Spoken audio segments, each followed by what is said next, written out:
第2章。運命。昭和14年、バベルダオブ島清水村。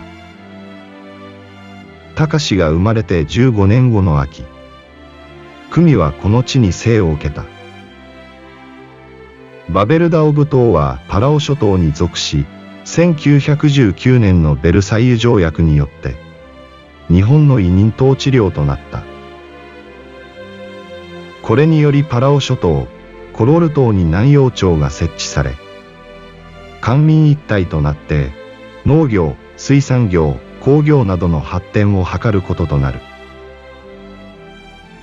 農業に適した土地には、4つの開拓村が設置され、日本からも農業移民を受け入れた。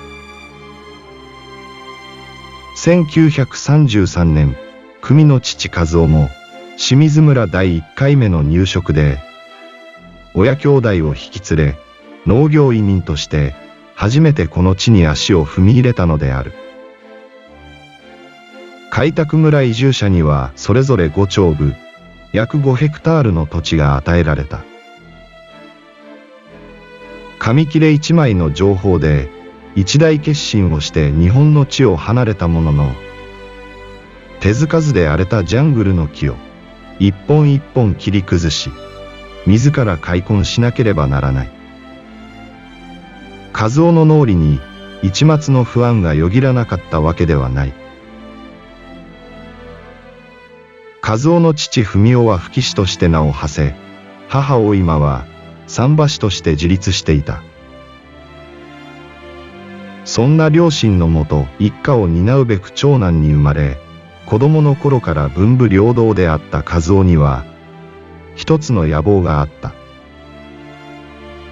山深い田舎ではなく、大海原が望める異国の地で、成功を収めたかったのだ。そのために両親を説得し、皆を引き連れ、この地に降り立った。後戻りなど絶対にできない。2週間後、和夫は文夫と共に、荒れ果てた土地の一角に、簡易な母屋を完成させた。幸い、パラオは常夏の島で、屋根と床さえあれば、なんとかしのげる。食料は、芋の葉やきのこ。海で捕獲した魚だけだ。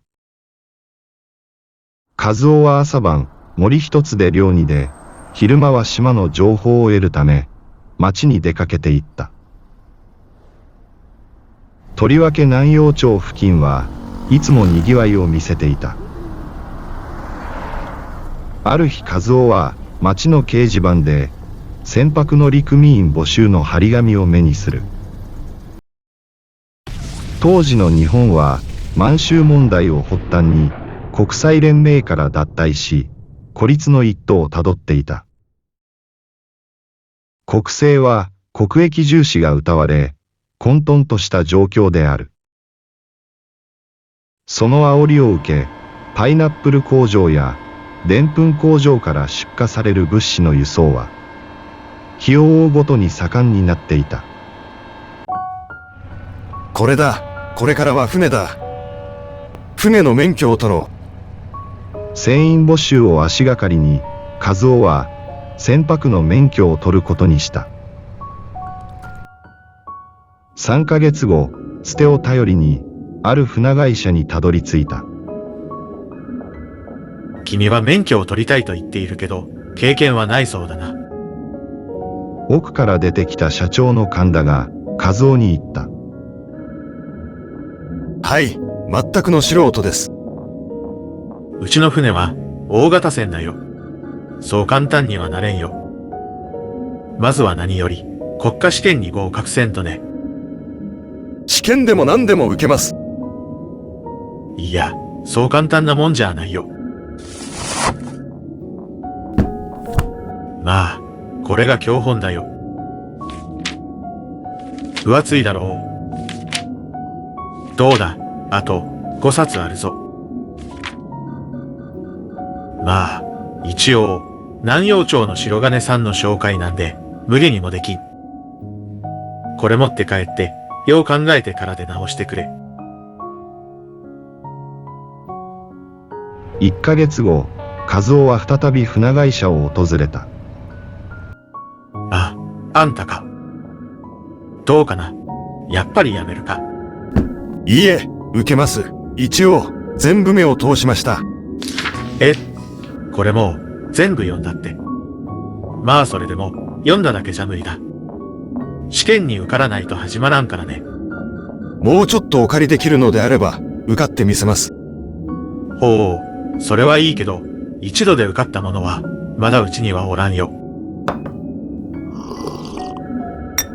そこまで言うなら、一回受けてみたらいい。試験は半年後、外地は特別に南陽町で実施してる。それまでに実地の練習も必要になるぞ。和夫は礼を述べ、翌日から実地試験のための演習と、筆記試験に向けて猛勉強を始めた。おやすさんも罪やで。あんなど素人その気にさせて。従業員の一人がつぶやいた。まあ、そう言うても白金さんの紹介やから、無理にできんやろ。わしにも立場ちゅうのがあるからな。頼むわ、しばらく面倒見てやってくれ。半年後、和夫は基本的なスキルを身につけ、国家試験に挑んだ。結果は見事一発で合格となり、資格証を持参した和夫が、再び神田の元を訪れた。いや、白金さんもびっくりしてたよ。まさか、本当に受かるとはね。ありがとうございます。そしたら約束通り、早速、船に乗ってもらうけど、これからは今までと違って、外洋に出ることになる。それに最初は見習いの仕事からみっちり覚えてもらうから。ところで、次の出港はあさってやけど、大丈夫か？一回出たら、2、3日は戻ってこれんぞ。はい、覚悟してます。よろしくお願いします。輸送船の見習いで船に乗り込んだ和夫は、瞬く間に頭角を現し、船長の異例な計らいで、早めに操縦の指導を受けることとなった。さらにわずか半年足らずで煩雑な計器の操作をマスターすると、飛ぶ鳥を落とす勢いで操縦の腕を上げていった。そして2年後、和夫は晴れて大型輸送船の船長となった。